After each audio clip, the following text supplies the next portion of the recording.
sunod, yung limpak-limpak na pera na kinurap ng mga korap na mga opisyalis ng gobyerno dito sa 2025 budget. At sino po yun? Mga naapektuhan, tayong lahat. At bilang taxpayer, para sa akin, bitter lang si Chavit Singson sa issue niya towards this situation na hindi nabigyan siya ng posisyon sa PCSO. Just direct the president. Does he deserve to be irrelevant? Para sa akin, he does. Kasi nakakagulo siya sa investigasyon, nakakagulo siya sa narrative.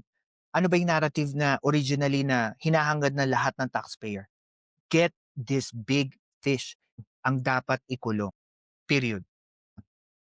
Yun lang naman hinihiling ako, yun ang hinihiling ko, ewan ko sa inyo. Pero to be honest with you, yun ang hinihiling ko. Kahit nga yung lumabas si Congressman Leandro Leviste, sa totoo lang di ko rin gusto na lumabas siya. Why? Nakagulo siya sa investigation.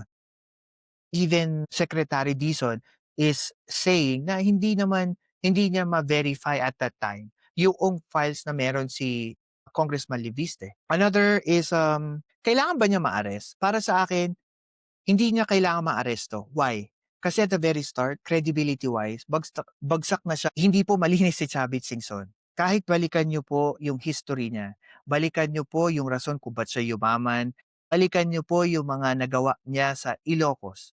Lahat po iyon may maganda, pero meron din pong mga bahid ng korupsyon. Kung ako po sa inyo, tignan niyo po yun, i-research niyo po yun.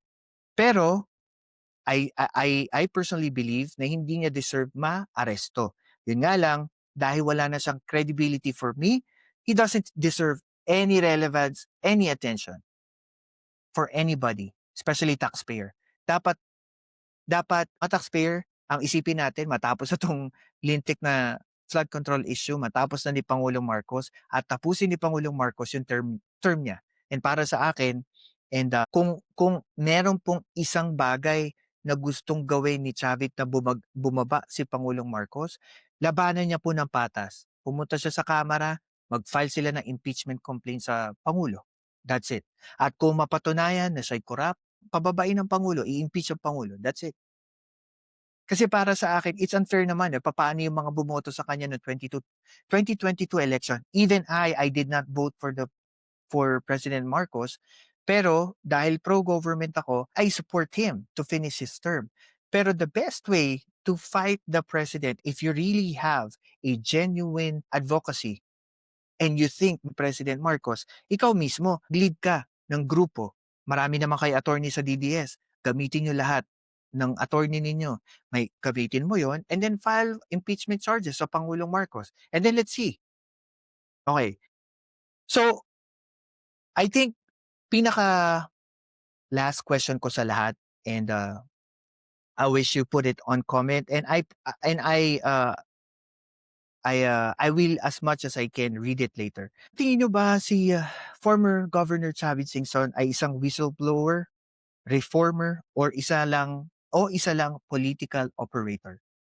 It's up to you guys. What do you think and why? Sa akin, he is one of the best political operator. Bakit?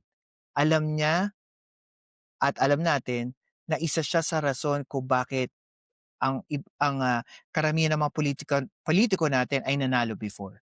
At karamihan din ng mga politiko natin ay nasangkot sa korupsyon at dahil nga sa kanya, napabagsak din si Pangulong Erap before, 'di ba? Ang dating ang daming niya nagawa before na masasabi natin na he is actually good in politics, 'di ba? So yun lang. And